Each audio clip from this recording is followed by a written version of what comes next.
Good morning, ladies and gentlemen, and good morning, evening, and afternoon to those who are joining us online. Thank you very much. This is the first day of the MAG meeting, second day of the 3 days of meetings that we're having here today. Before we start, just the usual. Since today's the MAG meeting, MAG members have preference. We would kindly request you to use the hand up facility in Zoom if you want to request the floor. If your Zoom is not working, then we can revert back to the flag. Just turn your flag like this, and we will, when the chair calls your name or calls on you, just say your name for the record and give your statement. And if you're not a MAG member, please just let us know your affiliation as well. I think that's it. I can't think of anything else to say. I will then now, our co-chair is going to come later. Today is a busy day for him as well. I think there's many things going on in Nairobi today. So with that, I will hand it over to our chair, Jennifer Chung, to start the meeting. Thank you. Thank you, Changatai. Hello, everyone. Good morning. Oh, this is really nice. And of course, good morning, good afternoon, good evening to all joining us remotely. We've had a very interesting and packed day yesterday, listening to all of the inputs, especially from community. And again, this is the first day of the MAG meeting, and tomorrow we'll also have a MAG meeting. So I'm expecting a lot of MAG engagement. Before I go into the recap, I'll take us through the agenda quite quickly to see if anybody has any questions or additions or any concerns about that. We'll start, of course, with agenda item 1, which is just the opening and recap from the open consultations. Then we'll go into agenda item 2, which will be the confirmation of the outcomes of the virtual MAG meetings, of which we had 3 previously. That will go quite naturally into agenda item 3, which is the MAG-approved intersessional policy activities and MAG working groups. We'll talk about that there.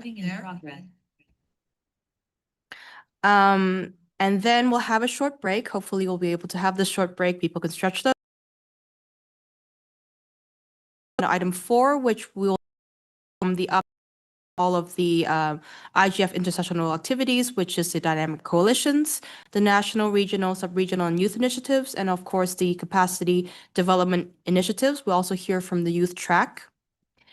Then, right before lunch, we'll go into agenda item 5, which will have an introduction to the overall program structure and flow. Secretariat will show you the building blocks of the agenda, and we can take a look at the program architecture, and that's the session right before lunch. We will have lunch. Right after lunch, we'll go back into a continuation of what was before. We'll have to look at the integration of intersessional work, NRI's youth and parliamentary track, judiciary and business engagement activities, and also look at the expert group meeting recommendations specifically on strengthening the coherence across the ecosystem. Afternoon session, so agenda item 7, we will start looking at the government dialogue at IGF 2026. There'll be a half an hour discussion on that. We'll have a short break where you'll have some caffeine. And then we'll come into the last session of the day, which will be a review of the IGF public calls in preparation for the calls that we will be sending out shortly after this meeting. In this agenda item, we'll also take a look at the overarching theme that our host country co-chair presented yesterday. So we'll have some time to discuss this and develop it a little bit further. That brings us to the end of the day, which is just a recap of some consensus, next steps, and then looking forward to day 3. Kind of went through very quickly, lightning round. So anybody have any questions, concerns, additions at all for the agenda? I'm going to take a look at Zoom to see if there's any hands. No hands? Okay. So we'll consider at least today's agenda adopted. And then we can move on to the very first one, which is the recap of yesterday's open consultation. So we'll start off with the most interesting one for us, I think, at least personally. The strategic priorities for this cycle, for IGF 2026 cycle. So listening yesterday, we heard broad support for strengthening coherence around the system, around the IGF ecosystem, including closer integration of the annual meeting, intersessional work, NRIs, and capacity development activities. Participants emphasized the need for the IGF to build on its permanent mandate by increasing its practical impact, improving links between dialogue and implementation, and contributing more clearly to follow up on WSIS Plus 20, the GDC, and other digital governance processes.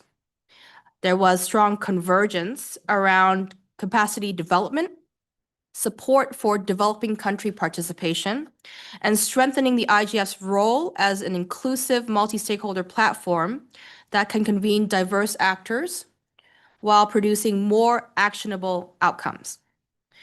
And then lastly, for this particular section, there was broad support and practical suggestions for 2026 MAG with the support of the IGF Secretariat to prioritize actionable improvements within the 2026 IGF cycle and recommendations of what may require a longer strategic timeline. So that's kind of broad strokes summary of what we discussed for this particular item. Next, on the inputs on IGF 2026 program, including in the context of WSIS Plus 20, the GDC, Global Dialogue on AI Governance, and other processes. So we heard broad support for positioning IGF as a platform that helps connect and support implementation of WSIS Plus 20, GDC, AI governance processes, and related digital cooperation initiatives, while avoiding duplications with other forums. Participants emphasized that the IGF ecosystem, including NRIs, intersessional work, and partner organizations, should play a stronger role in translating global commitments to practical implementation, capacity development, and local impact. So this is what we heard on the inputs on the program and how we're looking at implementation across the board.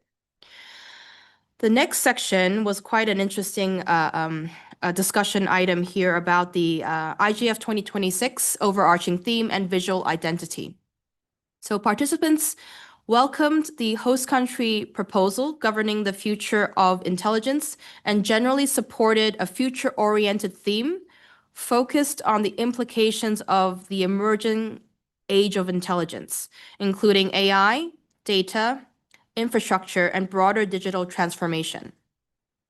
There was broad agreement that trust, openness, and human agency should remain central to the framing.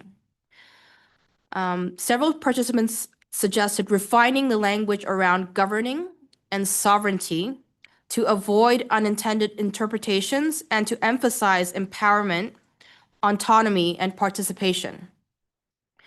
Participants supported maintaining a globally relevant theme that reflects both opportunities and risks while preserving the IGF's commitment to an open, interoperable, and inclusive internet.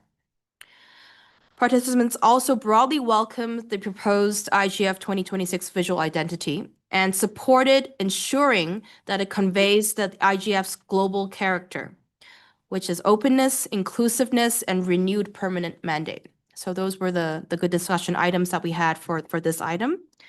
And then finally, for host country preparations and priorities. Participants welcomed Kenya's preparations and commitment to an inclusive hosting process, including engagement with parliamentarians, the judiciary, youth, and other stakeholder communities. Broad appreciation was expressed for efforts to ensure accessibility, visa facilitation, hybrid participation, and strong African and Global South engagement throughout IGF 2026. And then finally, we had discussion that highlighted the opportunity for the Nairobi meeting to showcase perspectives from Africa and other developing regions while reinforcing the global and multi-stakeholder nature of the IGF. So this is the very good summary that was thanks to the work of the Secretariat late at night. And I hope that we have some alignment and agreement there. I see some flags already. Let me take a look at Zoom. Flag and also Zoom. Thank you, Manny, for both. So Manny, you have the floor. Thank you, Chair. This is Manny Asociado, private sector representative at the MAG. Thank you for the recap, which was very helpful, and to the IGF Secretariat for their help in putting this together. I just wanted to build on the reflections that you shared to come in and support some of the points that were flagged through by the community yesterday that could also help guide our conversations today. So first, on the streamlining of the program, we really heard a strong support in making the IGF more manageable and accessible. And I think this will be particularly important in making sure that the program is really easier, particularly for newcomers to go through, and also for all stakeholders from the IGF community to engage. And also, this will make sure that the outcomes that we then produce from the IGF can be communicated effectively and are more targeted and punchy, let's say, for the community to absorb. On the potential for a multi-year approach to the IGF, I was really encouraged by that discussion. And one way to make this more meaningful would be to create a stronger link between the annual themes and the work that is already taking place throughout the IGF ecosystem. We know that dynamic coalitions, national and regional initiatives, and other intersessional work should not sit alongside the annual program, but actually feed into that. And rather than returning to the same discussions every year, each annual theme could build on previous work and explore the next layer of the issue. And just to give you an example on that, maybe if one year, for example, focuses on connectivity, the following year could look at the infrastructure, investment, or the technologies needed to achieve universal, meaningful connectivity. And this could create a sense of a continuity rather than repetition in our discussions. Now, back on that point on highlighting rather than repeating, not every issue needs the same prominence every year. And I think this is something that we should really consider today when we're talking about the way we shape the program of the IGF and in the coming 2 days. Some issues should remain as the cross-cutting, let's say, foundations, but then each annual program could deliberately highlight a smaller subset of priorities. And this, again, to my point earlier, would make the program easier to navigate and make each year's discussion clear and with a specific, let's say, identity. On the synergies across UN processes, I also support the calls for stronger coordination with related processes. We all know the upcoming global dialogue on AI governance. It's also a great opportunity to build complementary discussions rather than parallel ones.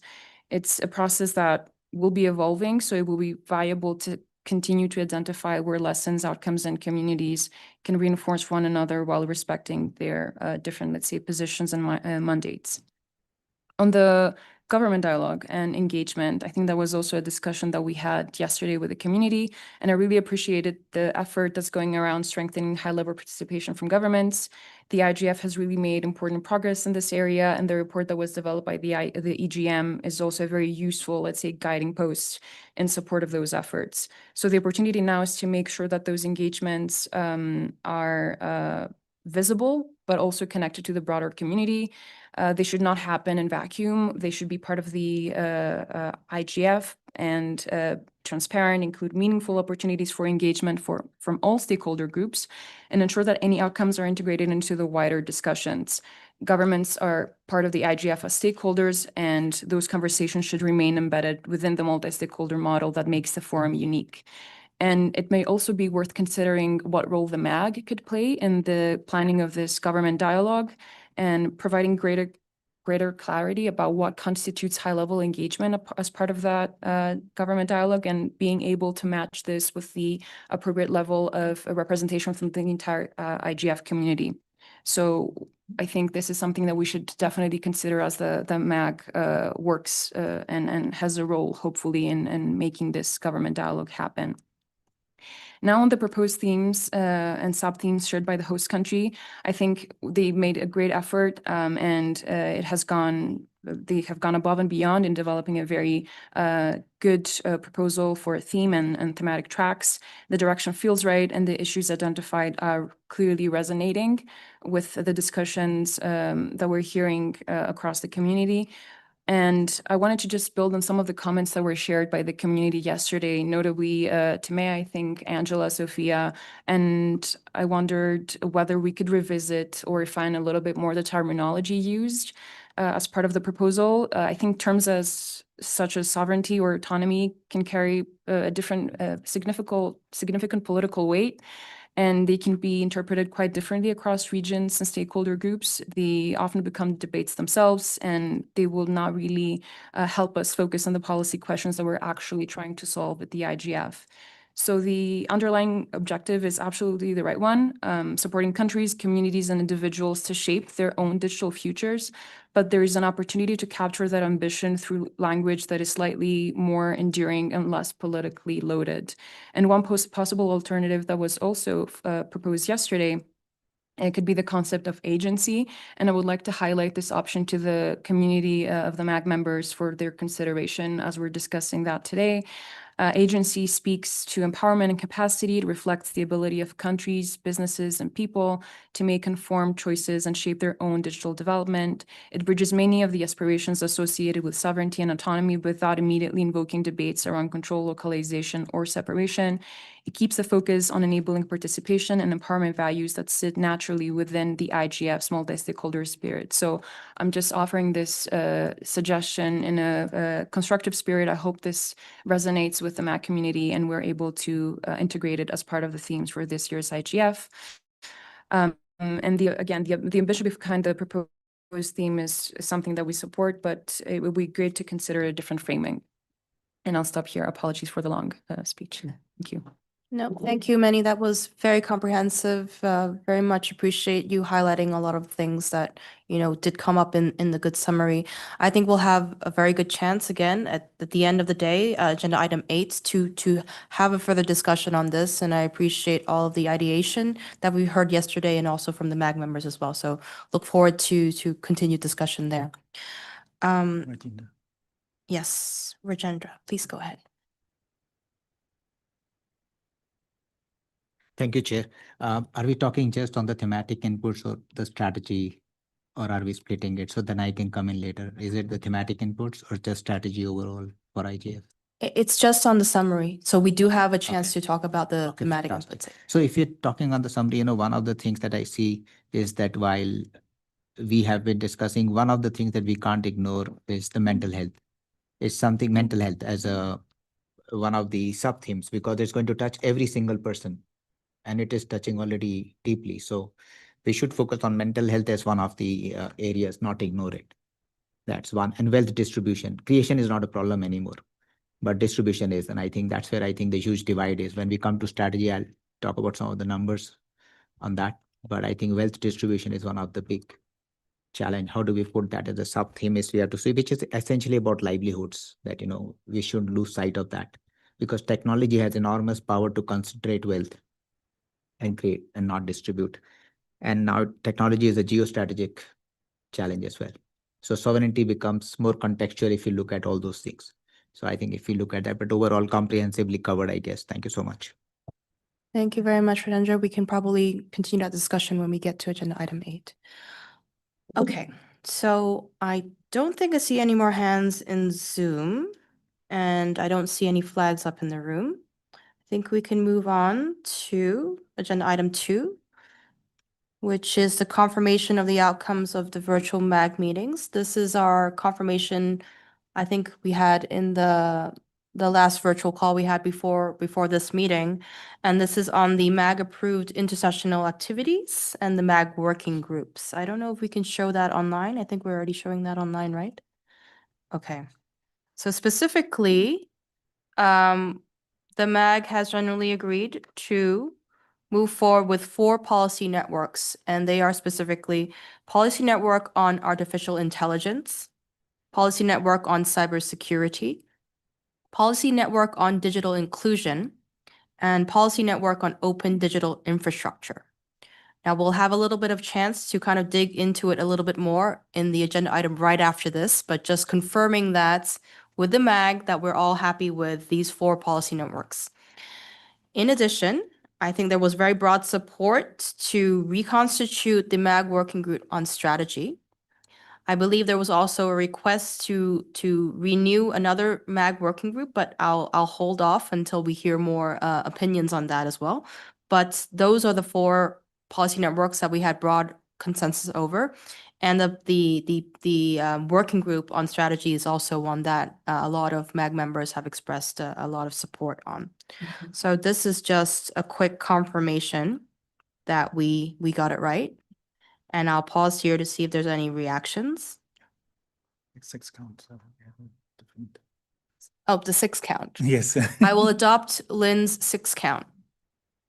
I won't count out loud, but I'll just, Well, I have some hands. Okay, Lito sorry. goes to- Lito, please go ahead. Thank you. Regarding working groups, as you said, there was full support for strategy working group, so I don't think we need to go into I mean, of course, the charter has to be defined and so on, but I have two other working groups proposal as a proposal. One of them is the previous one called process, but I would like to propose another name like continuous improvement or something like that, a working group on continuous improvement, meaning the process, the forms, the evaluation procedures, etc., and other things that may be included in that working group. So it would be like the successor of the previous working group on process, because I believe we still need to take a look at that.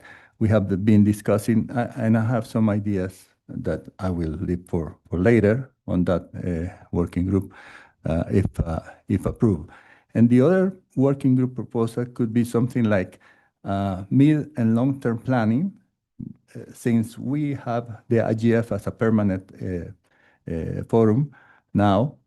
I think we need to devote some time as MAG members to think about the future, which we haven't done that much in the past. I mean, the MAG has not has not been focusing on thinking about the future, the mid and long-term process. And that means not only improvements that are to be conducted on following years, not only this year, but the following years, but also we have talked about having two of the sub-themes, like a permanent or long-term topics, and two for this year, and go changing this every year, these two, but leaving two sub-themes as permanent. So I think there should be this working group that works, okay, this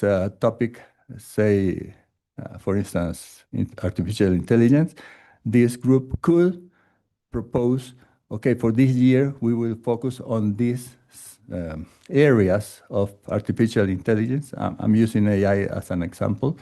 And we will think about proposing or establishing or predefining for the following years some other topics that will be handled in future years. So that I think could be a working group within the MAG. So that's my two proposals. So that would be three working group: strategy, continuous enhancement or improvement, and this planning, mid and long-term planning. That's my proposal. Thank you. Thank you, Lito. I actually have just kind of two clarifying questions because I'm hearing this proposal for the first time. I think other MAG members are as well. So the proposal on the working group on continuous improvement, what, for example, would this working group look at? You know, if we're kind of trying to evolve process to this, like what types of tasks would this working group do, for example? Okay, for instance, reviewing the workshop proposal form and the evaluation procedure. I have been listening to participations yesterday, stating, for instance, that maybe we should ask the level of knowledge or experience in the proposals, because we may want to classify something, it's a basic level proposal in whatever topic, and something that is more profound, more experience, more, or maybe a second part, third part of a previous engagement, previous workshop in previous years or so on. So maybe a continuity for that workshop that took place 2 years ago or whatever, and somebody wants to follow up on that specific topic. So that kind of things that we can include in the form that be part of the work of this working group. So reviewing and adapting the form and the requirements and other stuff for the proposal. We have been insisting on streamlining the topics or making sure they align with other areas or with other intersectional work, so that somehow we have to ask for that in the form. Otherwise, we won't be able to know what the proponents are thinking of. So that will be part of this continuous improvement work for the working group. Thanks, Lito, for the clarification. And I do know that I have a long queue, so I'm not going to belabor the point. So what I'm hearing is for continuous improvement, are we looking at MAG processes specifically to do with, the interaction with, I guess, how we present the call for proposals, et cetera. So it's kind of narrowly scoped into that.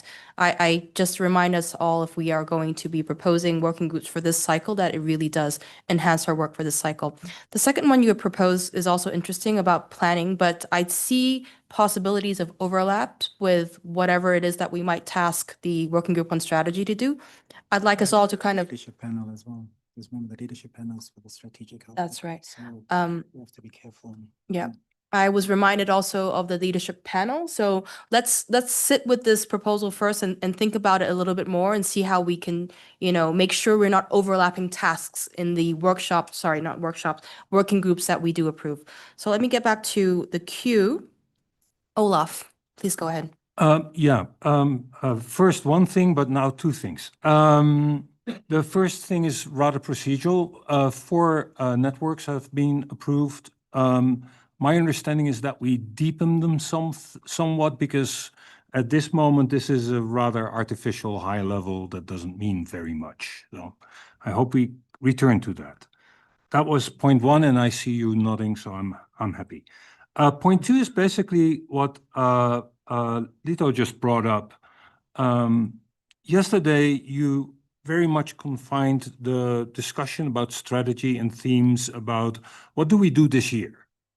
But I do think that it is important, specifically given the input that we had last year, that out of the work that we choose this year, we specifically say for 1 or 2 or maybe 3 topics, this is a multi-year endeavor, because that would also set up all the NRIs for a planning cycle that starts early and can contribute to all the sessions. So I would want to come back to and revisit that later. I don't know when that availability is there, but I think that's an important part to discuss this week. Thank you. Thank you, Olaf. And yes, I mean, we'll very naturally move on to deepening the discussion on this. This is just a confirmation, and then we're moving on to discussing the actual details as we can converge here. I hear you loud and clear. I heard from many as well, and for yesterday as well, that people did indicate this. I think what we should remember is, again, of course, MAG members, the terms get renewed every year. You get renewed, I think, up to 3 years. We can absolutely decide what we want to do for this cycle, and we can absolutely have very strong recommendations for MAG to continue for certain things, and that could be taken forward. But there's no, again, 100% guarantee that they will take it. So next year's MAG may or may not. My hope and my optimistic goal, of course, is that they do. And I do hear very loud and clear because we have a permanent mandate that this is a very desirable thing to do. Thanks. Jordan, please go ahead. Thanks, Jen. Good morning, everyone. This kind of comment follows on from some that have already been made and might be seen as a bit of a segue into item 3, where we're getting more into the substance of these things. Every time it's my second term on the MAG, and you come and you hear a host country proposal on the theme and sub-themes, you're like, oh, why didn't we do any thinking about that before as a MAG? And then that, I think, chimes in with what Lito suggested for long-term planning with a focus on the program. So I think that there could be a role for a working group to be thinking more about the program and the theme and the sub-themes in a longer-term way. But I also think that that working group could be the WG strategy. So I think we need to tackle it, but I don't know if we need another group. It might be helpful because the WG strategy has its own dynamics and it's got a lot of people on it who are previous MAG people. So there's some interesting dynamics to consider there. But I do think we need to have a way to think more long-term about those questions so that when we get a host country theme proposal, we're not suddenly kind of responding from zero. And if we were going to do some of that longer term planning in terms of selecting things for a longer track, it might be good to do some work on that quite quickly so that the MAG could, perhaps at the second open consultations and meeting, socialize those ideas with the community and get some feedback on it, and then provide some guidance to the 2027 intersessional work, recognizing, as you said before, that each MAG is sovereign in its own terms and can't bind future MAGs. Thanks. Thanks, Jordan. You brought up a very good point because intersessional work goes on without, I'm not saying MAG permission, but things like the DCs, things like the NRIs, they are certainly very autonomous and they would definitely benefit from a longer term strategy planning and understanding these topics. So thank you for that. I will come to Dr. Rajendra next. Please go ahead. Thank you. I think we sometimes get lost in the wordings, which are important, but at the same time, they should not be taken as standalones defining everything. Like if we talk of strategy and we heard the views, there are two thoughts. One is that we can have separate groups or we can have subgroups, because yes, we need separate expertise, we need focus, and we need outcomes. We're going to define that with people. But my sense is that the working group on strategy will have context, terms of reference, operationalization of what it does and what outcomes it is going to bring. So I think what was as continuous improvement is going to be effectively innovation, what we're going to do as IGF. So we have to take a cautious call. I'm pretty okay with working group on strategy rather than creating too many groups, and in that having subgroups. So that gives more people to be accommodated within a group, because strategy overall will cover almost everything if you use it really well, rather than having too many broad groups and then people are a part of multiple working groups. So a subgroup under strategy may be a better option. Thank you. Thank you, Rajendra. Yes, I really like the way that you're organizing this because, again, a reminder for all of us, our bandwidth is limited, the time is limited. The way that we are able to follow different working groups and different mailing lists and different pieces of work also limited. So the better we can streamline even the way we work as MAG, the better it is for this cycle. So I do appreciate this input. Let me see if there's any more. Oh, yes. Zhang Xiao, please go ahead. Yes, I want to echo something about the working group. I have two feelings. The first one is last year we were very busy. I think there are too many things going on in IGF, and we are all part-time, and we have time difference. Sometimes that I thought I was not that much involved because too many things going on. And how about we focus this year to some very important thing, because this is the first year for the IGF to be permanent part of the UN family. And the second thing is, I have the engagement of the working group is not good enough. Except the strategy working group, I'm not sure of the process or something. Because for the language or for some others, I think only very few MAG involved. So how about, so I think the concern of Lito is very important because how we approach the process is important. But how about we involve this with the strategy group, working group, so we can focus on something and do it together. Is my point. And also, I mean, as the intervention from the Iranian delegate was saying, that we do have a permanent mandate. We don't have to build everything now. We can take our time to build solid structures, not rush to construct everything now. Yeah. Thank you, Zhang Xiao. Very, very important. And I know you did so much work on the working group on multilingualism, but it's really difficult to get, more MAG members to engage. So again, very good reminder for all of us. This is something that should enhance our work. And if we can't find enough MAG members or community members to do this work, think again to see if we really need, whatever it is that you'd like to propose for our working group. I see a lot of hands now. Next is Shima. Um, No, right? Cheryl, Is Shima? No? Okay. Oh, sorry. I do see the flag in the room first. So let's go to Mokhtar and then we'll go to the hands online.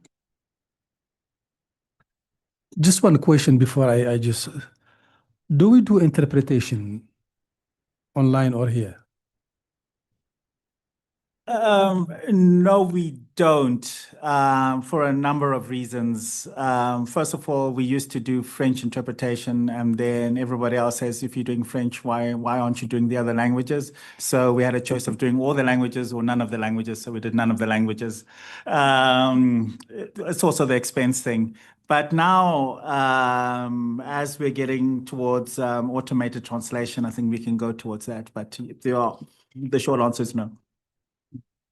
I feel that, the French speakers actually, which are very important in Africa, are just floating somewhere. The big outcry, French, why not Spanish? Okay, good.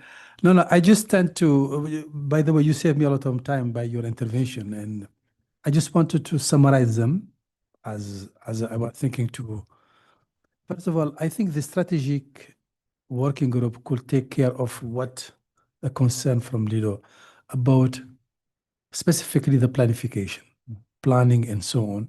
I think that could be part of it. And if need be, specific things, we can have a subgroup into the working group to do that. But the idea of looking at the processes is extremely important, because we need now to have a modus operandi kind of things. And therefore, I don't know if we should put it as part of the strategy or having a specific working group on that. That is something we have to decide on, bearing in mind that the fact that we don't have enough bandwidth for everything.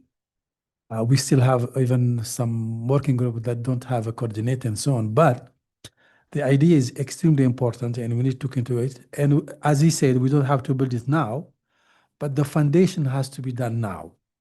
Our modus operandi need to be now very streamlined and specific to avoid a lot of things in the future, specifically in terms of submission about thematic proposals and all of that. We don't have to have, as he said, anybody just coming and submitting something without having a specific ground for it, if I may say. I won't say competency, but ground for it. That's all. I stop here. Thank you. Thank you very much, Mokhtar, for that. I do agree with you. I think you echo a lot of the contributions that the MAG members have mentioned, especially Zhang Xiao as well. We have to focus on what we can focus on, and that's really kind of the main goal of our of this cycle. So I will come back to the queue. I do see 3 hands in Zoom, but since it's the MAG meeting, I'll be prioritizing MAG members. So this is how we will go. First, First Peace, and then Barack, and then we'll go to Cheryl, and then we'll go to Karina. So Peace, please go ahead. Thank you, Chair, for the floor, and Peace Oliver Muke, representative from the civil society. Mine is short. From what Lito brought up and the discussion that is going on, I think that I agree that we don't need to create another working group and have more parallel, discussions going on, and yet and increase on the overlap. We want to really have clear mandates, work plans, and deliverables, and we are creating structures just like Chengetai has just mentioned. I think something that we could also consider is broadening the mandate or the scope of work that the working group process does. There are some things that I think the working group process could do, not specifically only looking at the workshops, developing these documents that we need for session proposals and the rest. There are some things that this working group could do. I just wanted to say that. Thank you. I know we have a queue, but I do have one clarifying question. The same clarifying question that I had with Lito. So if you mention a piece that to broaden the scope of process, for example, what would come to mind? Just an example so MAG members can think about it a little bit more and see how they feel. Well, let me see. I don't know if Lito could say this. There's something that Lito said that I thought, okay, maybe this could sit in the process. Lito, It's also okay, piece, if you wanted a little bit of time to kind of gather your thoughts, but I Yeah. just wanted to, so for everybody to understand if this is a proposal, if they want to support it or not, they will understand, what would the scope, for example, be for something like this. So we can come back to you. Don't worry Okay. about it. I don't want to put you on the spot. I will now go to the rest of the queue. The queue will go as follows. We'll go to Barack, and then we will go to Cheryl, then we'll go to Karina. So Barack, you have the floor. Thank you. Thank you, Chair. I will make two comments. Number one, based on the permanent mandate that we now have, I think we need a strategic focus based on short-term, medium-term, and long-term priorities. And I think we have already started working towards this. The second one is an observation. There is a strategic shift in how the IGF is perceived. Again, looking at it from a Kenyan perspective, for the first time, it's led by the Ministry of Foreign Affairs. And I think this speaks from the lead up, the WSIS process that we had last year. And we need to pay attention to that. Because in the past, it was Ministry of ICT, and that is also the perception in the many other countries. But we are seeing a strong interest from the diplomatic corps or the diplomatic environment. Maybe it will give a new lease of life, but it's something that we need to pay attention to. Thank you. Thank you, Barack. Very good reminder, especially on the focus and the scrutiny that we are having. So we need to get this right. No pressure on all of us. Okay, so I'll now go to Cheryl. Cheryl, you have the floor. Hi, everybody. My name is Cheryl Adhiambo, and I'm here representing an organization called Legal Sister Organization that was founded by female advocates of the High Courts of Kenya to protect children and to train them about their legal rights, and also to teach them about their digital protection and also their rights. I'm sorry I came in a bit late, but when I was going through the document that you guys just posted on the Zoom, I realized that there are policy recommendations, and as a person who works with children, I feel like those are like urgent policies that should be addressed for Africans, but also I feel like there's something that is missing in terms of policy network on children's rights and also digital governance, which I feel like should be included if you're talking about kids, because at the end of the day, there's no conversation without kids.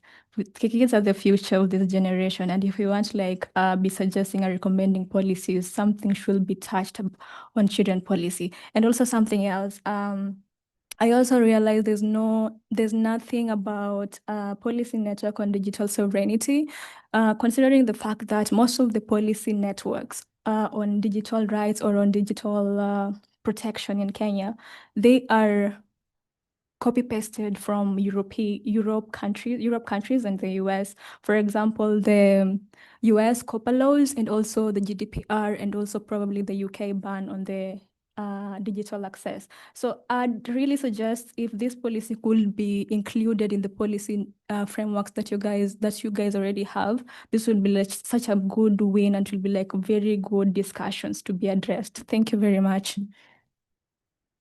Thank you, Cheryl, highlighting the importance of, considering child rights in all of that we do. I think yesterday we heard a lot actually from child delegates, who spoke very much and very eloquently about that.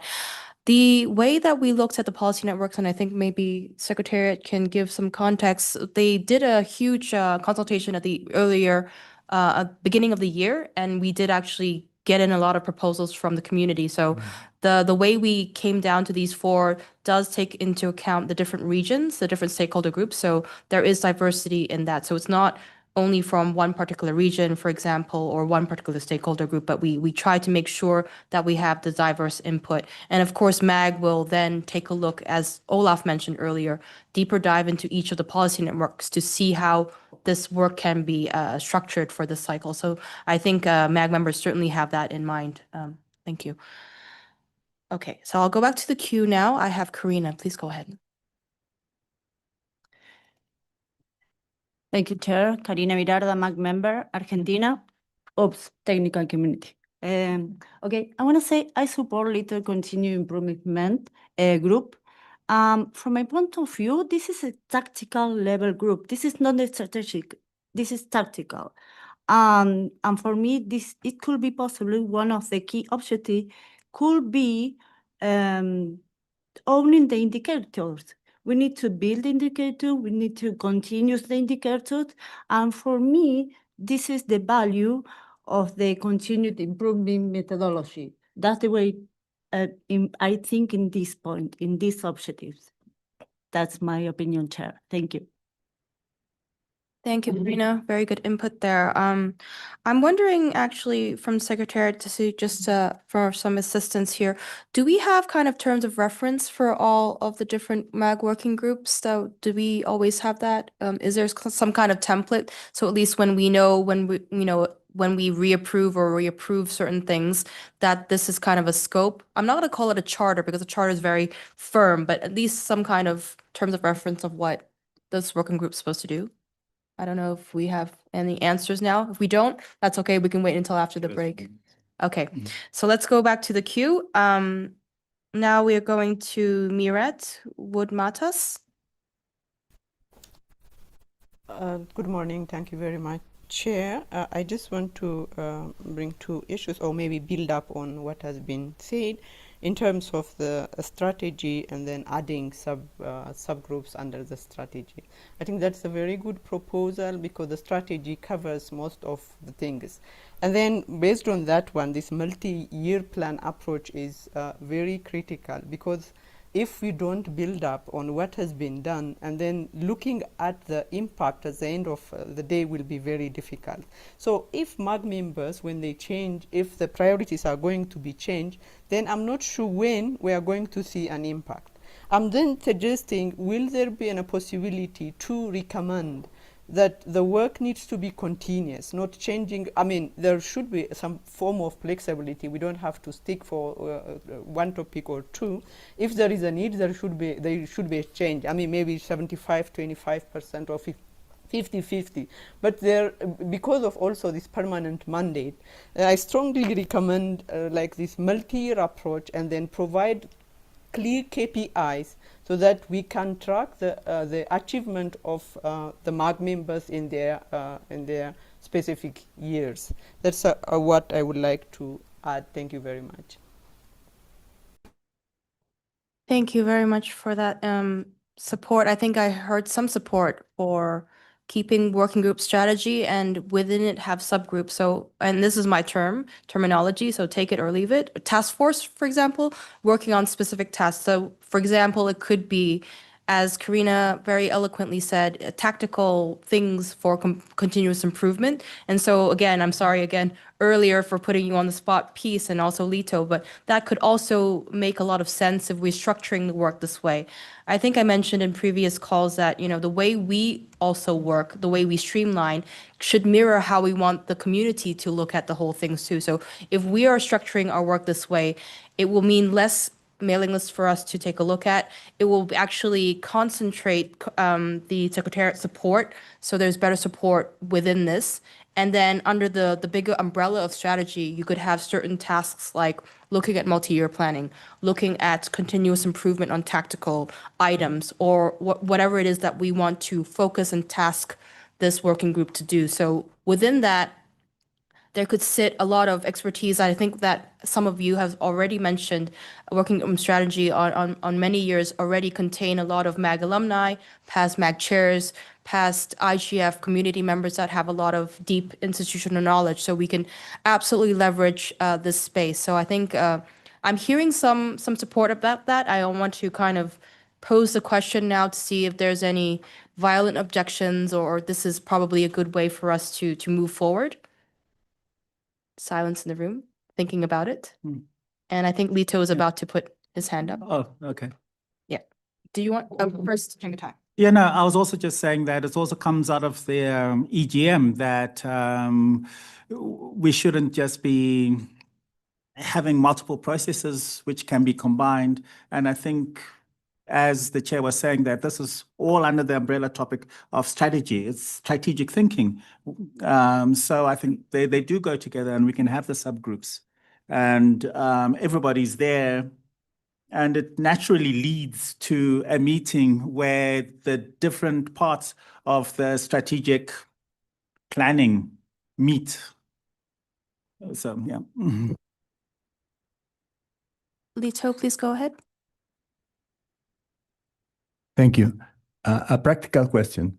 I have understood that the strategy group will be the umbrella, and then under it, there will be some task force groups or whatever it's called for specific purposes. Does that mean that everyone, almost everyone in the MAG, will be part of the strategy working group, and then some of the members will be also part of the task force on this subject? So that would mean that these MAG members should attend the strategy working group plus the task force on this and this. So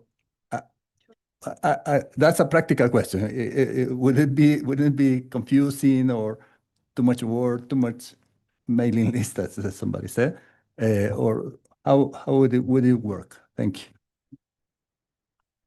I'll start. Thank you, Lito, for a very practical question. I think the first part is, of course, any MAG member and any community member are welcome to join any MAG working groups. I think that's the first thing. The second thing, of course, is not mandatory, right? I think what you have just described is actually already how naturally the MAG working group strategy used to work. They used to call for volunteers on specific work items or drafting things, and there's just a small group of those people who are very interested and have the bandwidth to do it. They do it. So we're just now kind of organizing our thought around how we would like specific tasks to be done. So again, I mean, if we left it as, as people go naturally towards certain groups, there will be volunteers that are particularly interested, for example, to look at process. There will be some that were particularly interested to look at multi-year planning. So we probably didn't name them as subgroups before, but now if we're being very intentional about it, this is how we're organizing this work. For the community also, it makes it a lot more sense for them to be like, oh, if I'm really interested in all of this, this is a mailing list I need to subscribe to. And then if I'm very interested in particular tasks, I can then volunteer for those things. I think organizing it in this way helps us streamline our work. I don't know if I've answered your question or made it any more confusing. So I'll see if it actually helped you or didn't. Well, my doubt remains in the sense that if for instance, I have to be part of the working group on strategy to become part of the task force on planning or the task force on long-term planning, whatever the names are. So I need to be in those two mailing lists, the one for the work, the strategy, the main, the umbrella, and also the other one. Is that the way it's going to work? That's my confusion. Thank you. Yes, you can be part of, again, we're working this out as we go along, right?